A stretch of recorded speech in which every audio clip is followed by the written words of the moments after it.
Hello বাচ্চা কাচ্চারা, কি অবস্থা সবার? আশা করি তোমরা সকলেই অনেক ভালো রয়েছো। চলো আজকের ভিডিওতে কুমিল্লা বিশ্ববিদ্যালয়ে 2025-26-এ আসা একটি প্রশ্ন নিয়ে আলোচনা করি।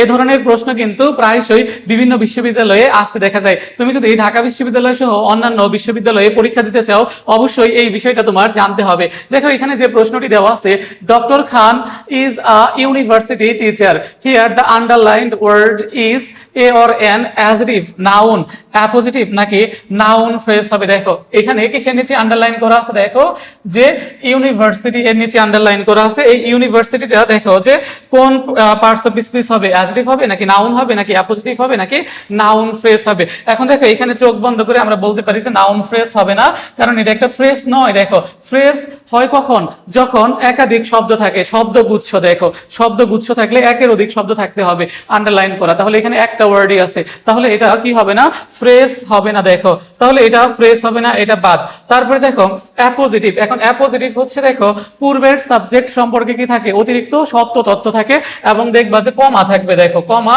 এখানে একটা পূর্বে একটা নাউন অথবা কি প্রোনাউন থাকবে এবং দেখো এই নাউন বা প্রোনাউন সম্পর্কে কি থাকবে, অতিরিক্ত দেখো যে সত্য তথ্য, দেখো সত্য তথ্য থাকবে। তাহলে এটা কিন্তু দেখো কমা নেই, আবার দেখো যে কোনো বিষয় সম্পর্কে তো অতিরিক্ত তথ্যও দেয় নাই, তাহলে এই ক্ষেত্রে আমাদের অ্যাপোজিটিভও হবে না। দেখো এই বিষয়টা দেখো যে একদম সহজে আমরা বুঝলাম।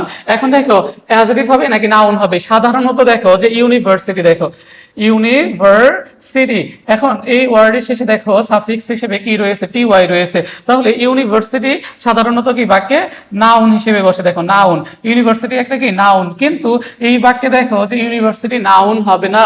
কেন হবে না, দেখো যে doctor Khan is a university teacher, here underlined word is.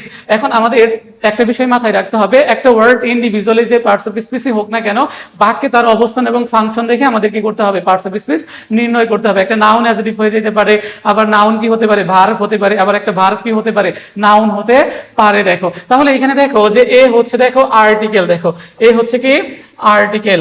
এখন আমরা জানি যে আর্টিকেলের পরে যদি কয়টা ওয়ার্ড থাকে, দেখো যে দুইটা ওয়ার্ড থাকে। আর্টিকেলের পরে দুইটা ওয়ার্ড থাকলে শেষেরটা কি হয়, নাউন হয়, তার পূর্বেরটা কি হয়, অ্যাজেটিভ হয়। এই সূত্র অনুযায়ী তুমি করতে পারো যে doctor Khan is a university teacher, তাহলে এ হচ্ছে আর্টিকেল, এরপরে কি দুইটা ওয়ার্ড, তাহলে দেখো এই টিচার হচ্ছে কি দেখো নাউন, আর ইউনিভার্সিটি কি দেখো একটা অ্যাডজেক্টিভ। দেখো কি অ্যাডজেক্টিভ।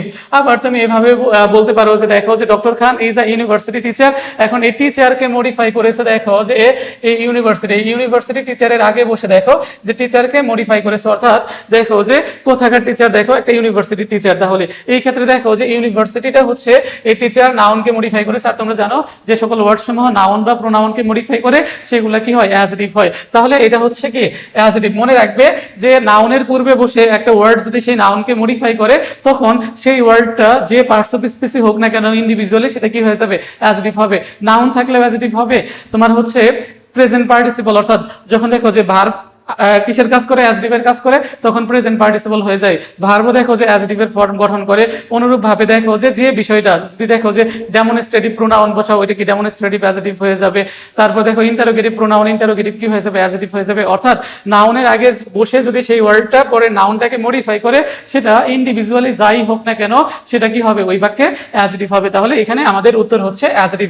এ ধরনের প্রশ্ন কিন্তু অনেক পাবলিক পরীক্ষায় আসতে দেখা যায়। তো এ ধরনের ভিডিও পেতে অবশ্যই সার্ভার স্যারের সাথে থাকতে হবে।